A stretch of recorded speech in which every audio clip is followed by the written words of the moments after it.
이스라엘 백성들이 다시 또 하나님께 대해서 악을 행하게 되자 하나님께서는 그들에게 또다시 시련을 내릴 수밖에 없었던 것을 보게 됩니다. 그 시련은 이스라엘 사람들이 이미 오래전에 정복한 바 되어졌던 가나안 족속들이 그들의 힘을 재정비해서 도전해오는 모습을 오늘 본문에서 나타내 주고 있습니다. 적들은 다시 자리를 잡아 성을 쌓았고 군사력을 점강시켰습니다. 그리고 마침내 이스라엘 백성들을 심히 학대하기 시작한 것입니다. 이처럼 하나님의 은혜를 잊고 방종하다가 다시 무서운 시련을 맞게 되는 경우는 오늘날 개개인의 신자들은 물론이고 전체 교회 내에서도 빈번히 일어나고 있는 그런 현상들을 보게 되어집니다. 베드로전서 2장 20절에서 말씀합니다. 죄가 있어 매를 맞고 참으면 무슨 칭찬이 있으리요? 라고 했습니다. 그렇습니다. 악을 행하며 하나님 앞에 이렇게 징계를 받는 것은 당연하다는 것입니다. 칭찬이 없다는 것입니다. 그러므로 베드로의 이 질책에 얼굴을 들지 못한 사람들이 세상에는 너무나도 많다라고 할 수 있습니다. 완전히 진압된 것으로 생각되어졌던 가나안 부족들이 그들이 다시 되살아나는 모습을 보게 되어집니다. 그리고 다시 이스라엘 백성들을 괴롭히기 시작한 이 사건도 기록하고 있습니다. 악이라는 것은 뭘까요? 악이라는 것은 잠시 함락되었다 할지라도 다시 살아날 가능성이 항상 있다라는 것을 우리에게 가르쳐 주는 것입니다. 여러분들이 한번 정리했다고 해서 내 삶이 항상 하나님 앞에서 아름답게 살아가는 것이 결코 아닙니다. 생활 속에서 그때 행했던 그런 악들이, 그런 죄들이, 하나님이 싫어하는 것들이, 행했던 것들이 또 내가 또 그 자리에 또 있더라는 사실을 우리는 명심해야 됩니다. 우리가 맺혀낸 적은 다시 살아난다라는 것을 우리에게 가르쳐 주는 것입니다. 그리고 함락당한 바로 그 장소에서 그들은 죄기게 하는 모습을 보게 되어집니다. 내가 죄를 지었던 그 장소에서 똑같은 죄를 또 범하고 있다는 사실을 우리는 알아야 합니다. 그래서 오늘날 세잔해진 그런 교회가 받는 고통이 있습니다. 비록 20여 년간의 야빈에게 학대받은 이스라엘 백성들의 고통만큼은 못하다 할지라도 이 세상 곳곳에는 제2의 하솔성들이 그리스도인들을 대적하기 위하여 강력한 요새로서 지금 여러분 주위에 사라지고 있다는 것입니다. 그러므로 우리는 늘 깨어 있어야 되고 하나님을 향하여 믿음의 발자취를 늘 걸어가야 하는 것입니다. 하루셋의 시스라가 그랬던 것처럼 오래전 하나님의 이름으로 우리 그리스도인들이 정복했던 그런 원수들이 우리를 향하여 철병거를 이렇게 갖추고 몰려 달려오고 있지는 않는지 우리 주변, 아니 내 자신을 살펴보아야 하는 것입니다. 야빈왕의 군대를 치러가는 이 길에 더보라가 동행해 줄 것을 바란 것은 바락으로서는 지극히 당연한 일이었던 것입니다. 더보라는 천부적인 총명함과 가마력을 지닌 여인으로서 알맞은 때에 지시를 내릴 줄 아는 그런 아주 훌륭한 그런 지혜로운 여인이었던 것입니다.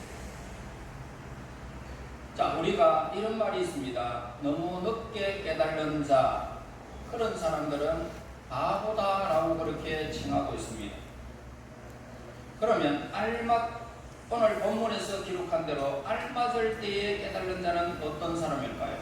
바로 현명하다라고 정의를 내릴 수가 있습니다.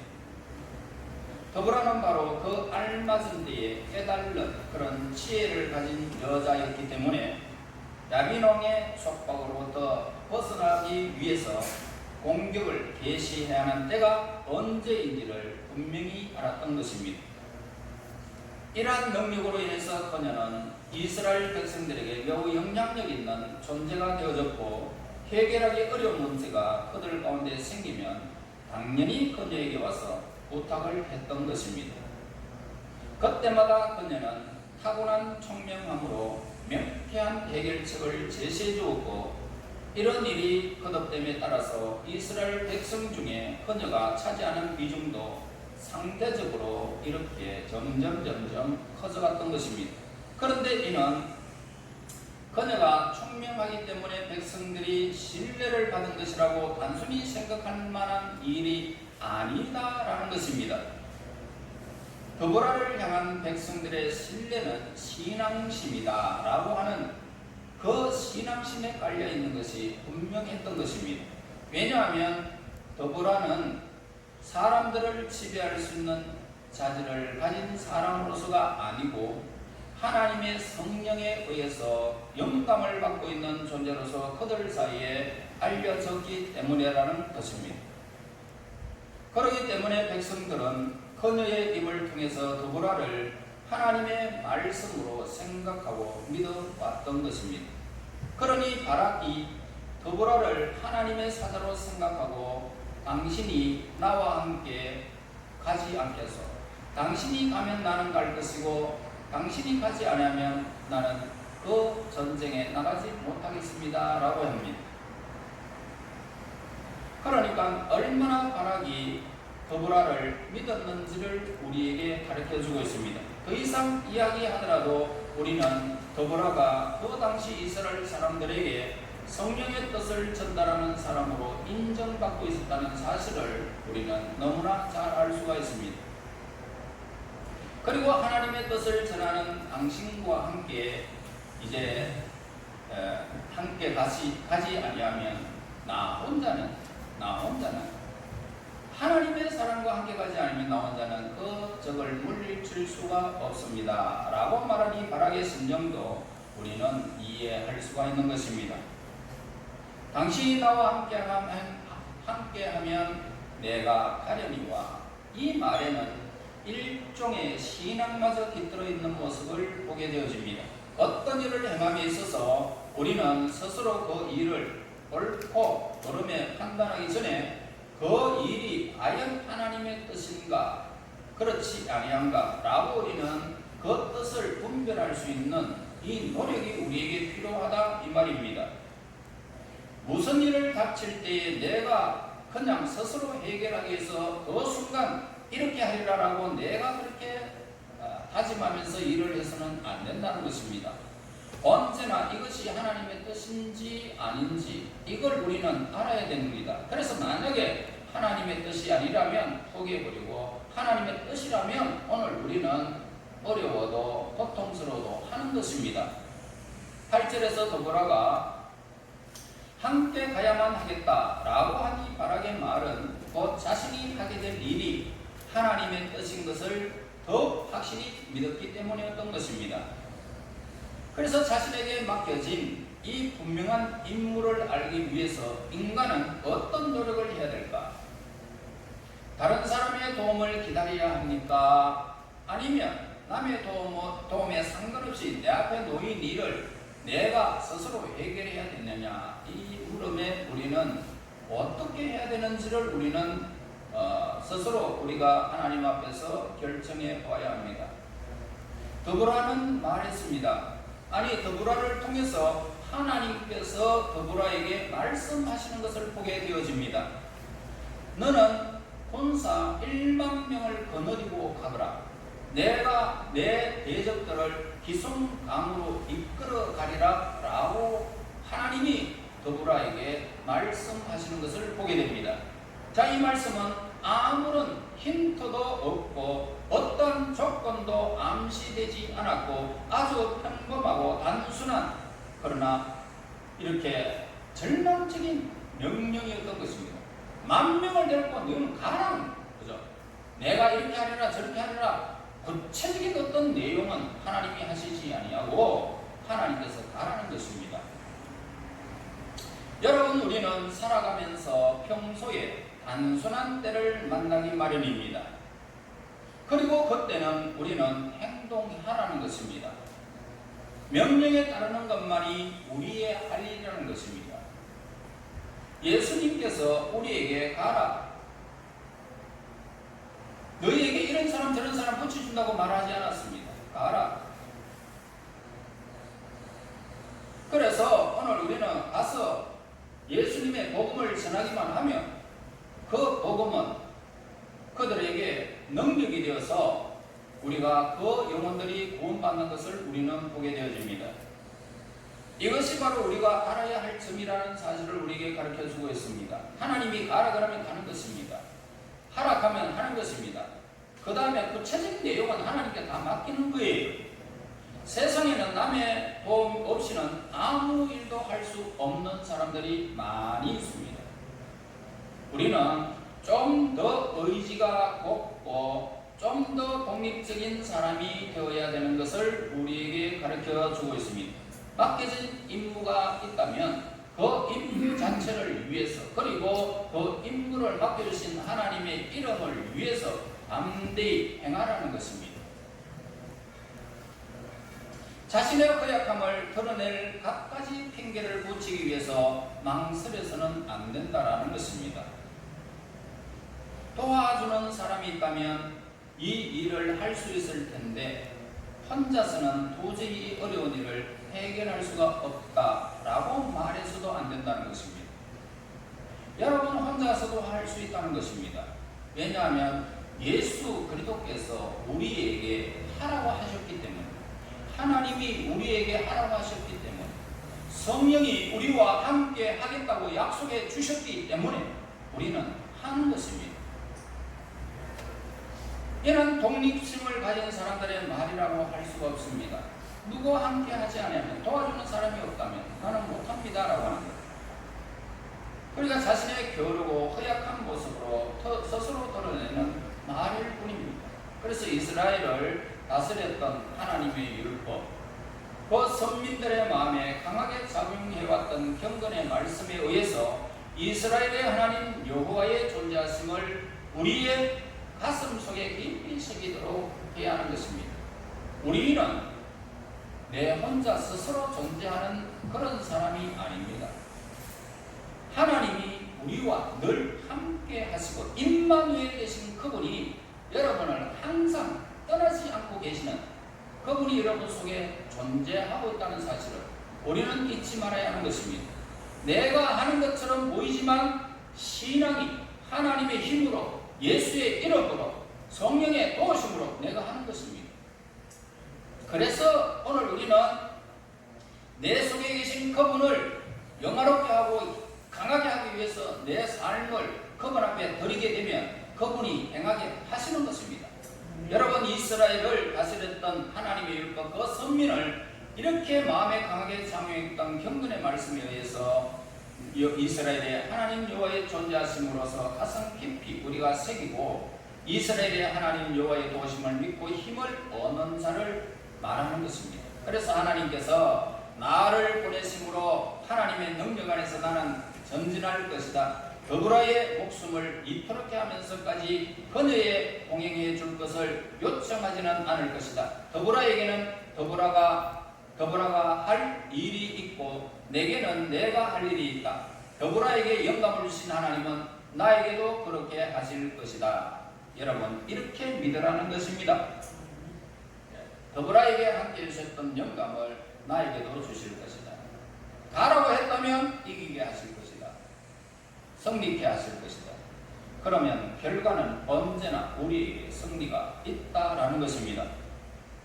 또한 이 바락이 당신이 나와 함께 가며 라고 하는 이 조건을 붙였을 때에 더브라는 비웃듯이 대답한 것을 여러분은 기억할 것입니다. 그녀의 대답은 다음과 같은 사실을 의미하고 있는 것이었습니다. 즉 승리의 월계관은 결코 바락의 머리 위에 세워지지 않을 것이고 바락의 곁에는 항상 한 여인이 있어서 싸움에서 이기는 영광의 때를 맡게 주시겠지만은 바락이 스스로 뽐내려고 할지도 모를 그 영광은 또 다른 한 여인의 손으로 넘어가게 될 것이라는 이 사실을 우리에게 말씀해 주고 있습니다. 즉 하나님은 야엘의 손에서 시스라를 넘겨주실 것임을 암시했던 것입니다.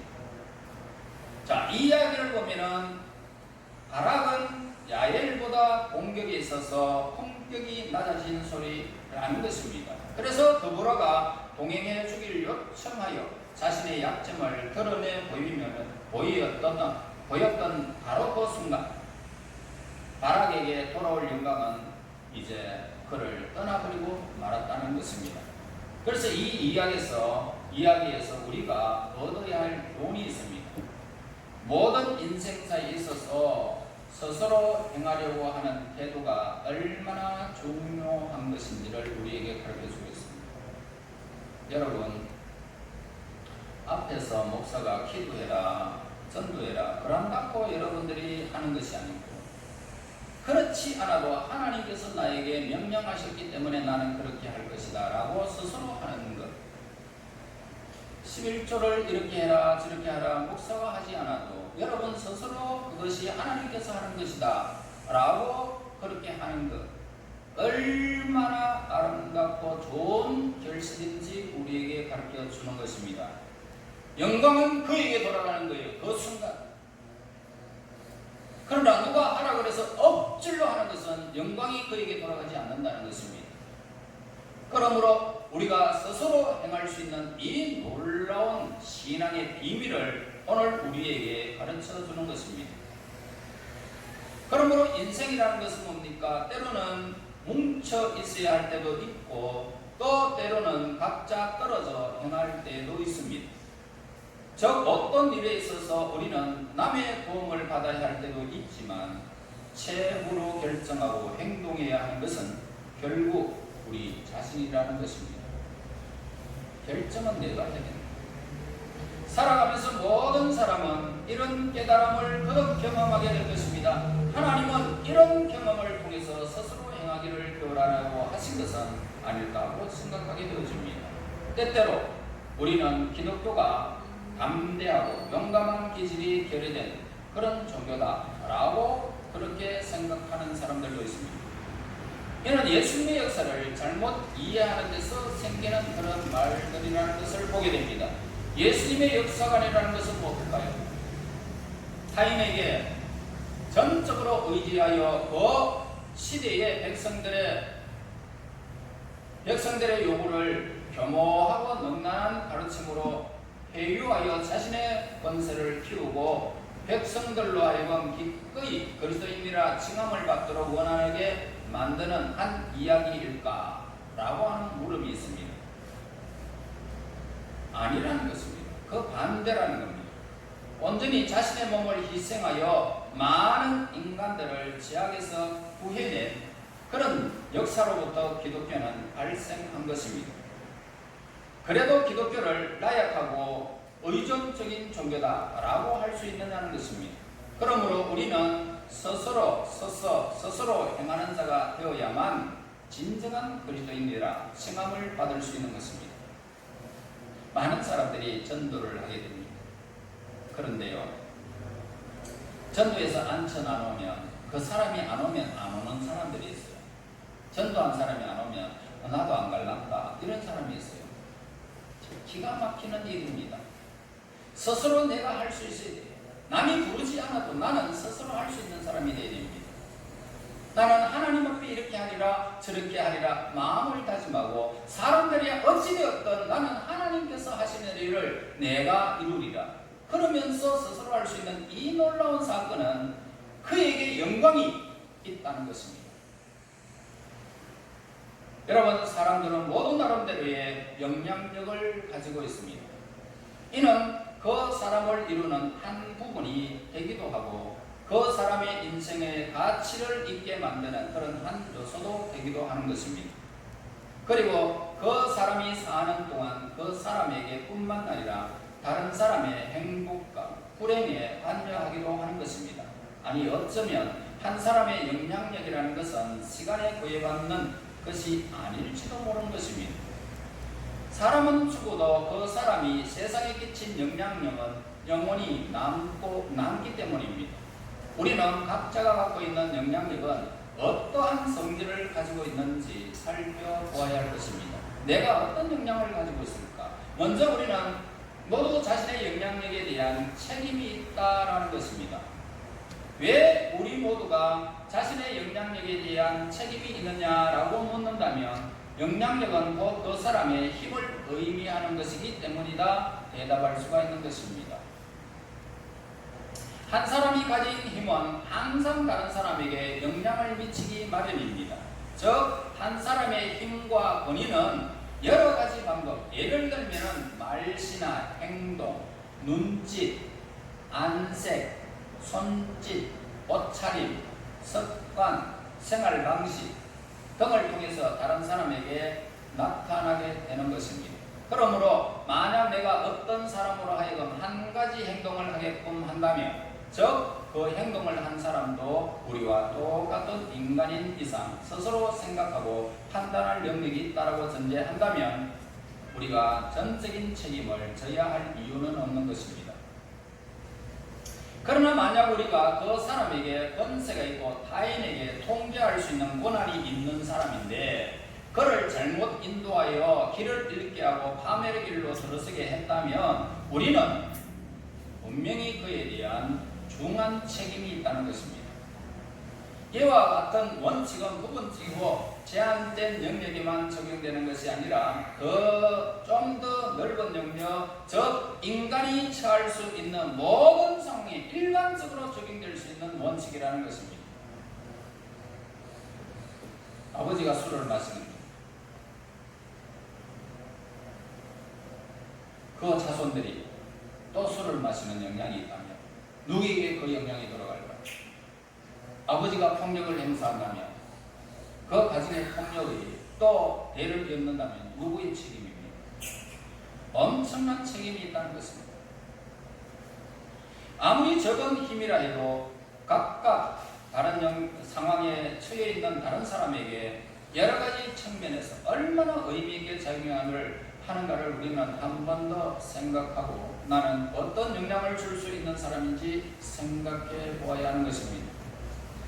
우리의 영혼을 감화시키는 하나님께서 우리의 행동에 책임이 있으신 것처럼 우리가 이웃들을 선동하고 부추겼다면 우리는 분명히 그들의 행동에 대해서 책임이 있다라는 것입니다. 그리고 우리가 그들에게 책임이 있는 것처럼 그들 또한 우리에게 책임이 있다는 것입니다. 그러므로 우리는 서로에게 책임을 가지는 존재라는 것을 잊지 말아야 됩니다. 지나친 행동에 대한 하나님의 정의는 똑같은 권세와 권위를 가지고 그 책임을 하나님께서 각 사람에게 행한 대로 책임을 물으실 것입니다. 그리고 그 영향력이 크면 클수록 그에 대한 책임의 양도 늘어나게 된다는 것입니다. 우리는 모두가 하나님의 청직입니다.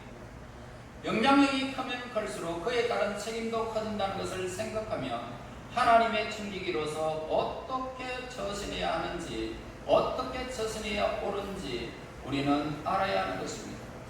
같은 반 친구에게 매우 사랑받는 소녀가 있었습니다. 그 친구에 대한 소녀의 영향력은 대단한 것이어서 친구는 소녀가 원하는 일이라면 옳고 그르고를 가리지 아니하고 그 소녀를 사랑하기 때문에 해주었습니다. 이런 경우 그 소녀는 친구의 행동을 자기 뜻대로 조절할 수 있는 데 대한 이 책임을 져야 할 뿐만 아니라 하나님께 대해서도 책임이 있다는 것입니다. 내가 사랑한다고 해서 나쁜 것까지 도와주고 더러운 것까지 우리가 감싸주는 그런 일이 아니라는 것입니다. 그들은 한 사람이 나머지 사람에게 행할 수 있는 영향력에 대해서 둘 다 책임을 져야 하는 것입니다. 여기 뛰어난 재능과 훌륭한 인품과 재산까지 소유한 사람이 있다고 생각해 봅시다. 그는 막강한 힘을 행사할 수 있었고 사람들은 그를 최고의 권위자로 인정하면서 모두 그의 행적을 따르고자 노력을 했습니다. 이때 하나님께서는 틀림없이 그에게 그의 인기와 그의 권세에 상응하는 책임을 부과하실 것입니다. 그리고 영향력이 지배권이나 통제권의 형태를 취하게 된다면 위험한 결과를 초래하게 되는 것입니다. 이와 같은 경우는 우리 주위에 많이 나타나고 있습니다. 사회는 여론이나 어떤 선례에 따라서 유지되고 있다는 것입니다. 훌륭한 사람을 모방하는 것도 한 사람의 신념이나 습관을 형성하는 하나의 중요한 요인이 되어집니다. 그런데 특정한 사람에게 특정한 권위를 주는 것은 분명히 하나님의 뜻일 것입니다. 그들은 특별한 소명을 받았음을 뜻하는 것으로 의지가 약한 사람에게 용기를 주고 그들의 운명을 결정하는 데 도움을 주기 위해서 하나님의 뜻에 따라 세움을 받은 사람들입니다. 그러므로 저와 여러분, 자식을 키우는 여러분들은 그 자식에 대한 엄청난 영향력을 부모가 행사할 수 있다는 것을 우리는 잊어서는 안 되는 것입니다. 그런데 이렇게 많은 사람들에게 영향력을 주는 그들이 많은 사람들에게 삶의 바람직한 면뿐만 아니라 그렇지 못한 측면에서도 똑같은 영향을 미치게 되어집니다. 한 시대를 빛냈던 위대하고 훌륭한 사람의 순수한 영예와 그 거룩한 향기가 대대손손 이어져 내려가는 경우들도 우리는 보게 되어집니다. 그러나 술에 취해 살다가 결국 술 때문에 죽는 사람의 영향이 이어져서 자손에게 미쳐 그들마저도 사회에 해악을 끼치고 나쁜 풍조를 조장하는 사람들이 되어버리는 그런 경우들도 우리는 종종 보게 되어집니다.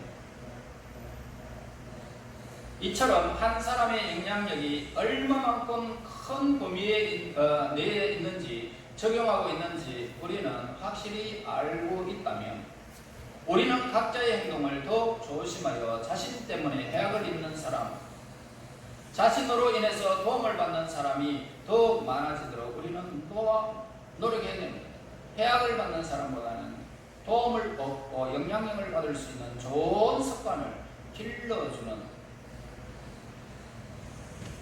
그래서 우리 시대의 모든 여성들, 특히 충분히 교육을 받고 사회적인 영향력을 발휘할 소양을 갖춘 젊은 여성들은 자신들을 향한 시대의 요청이 무엇인지를 우리는 깨달아 알아야 할 것입니다.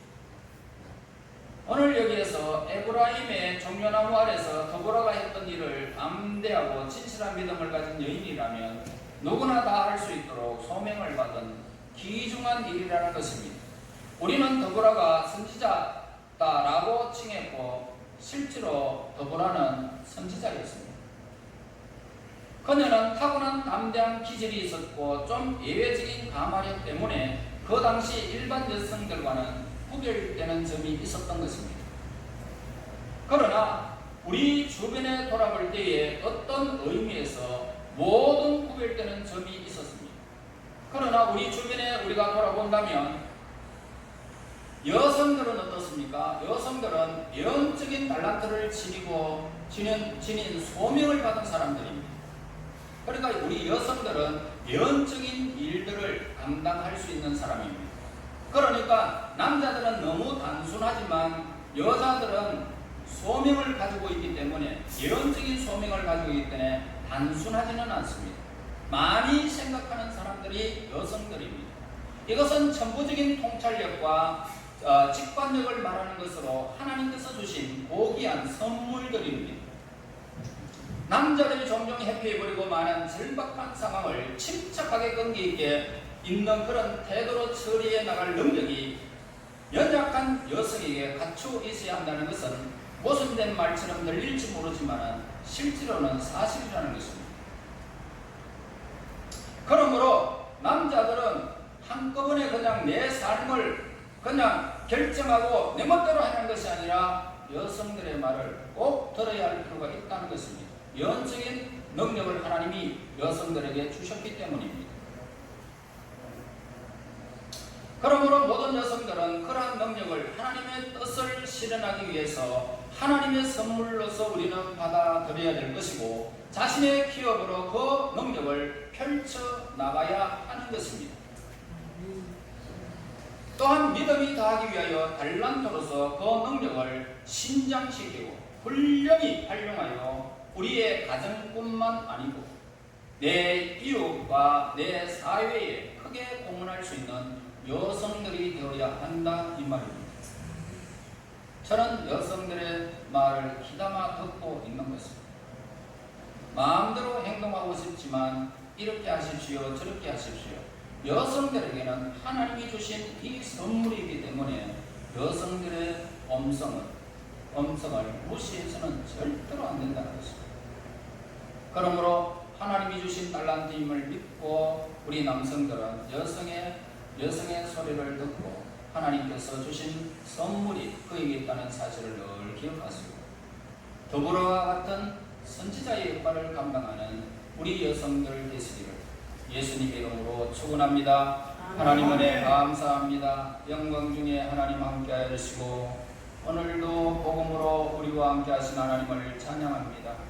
이 땅에 살아가면서 악한 영향도 있고 선한 영향도 있지만 하나님 우리가 선한 영향에 수많은 사람들에게 아름다운 영향을 끼칠 수 있는 더불어와 같은 하나님의 사람들이 되게 인도하여 주시고 선지자의 귀한 사역을 슬기롭게 감당하는 지혜로운 여성들이 될 수 있도록 인도하여 주시옵소서. 예수님 이름으로 기도하옵나이다.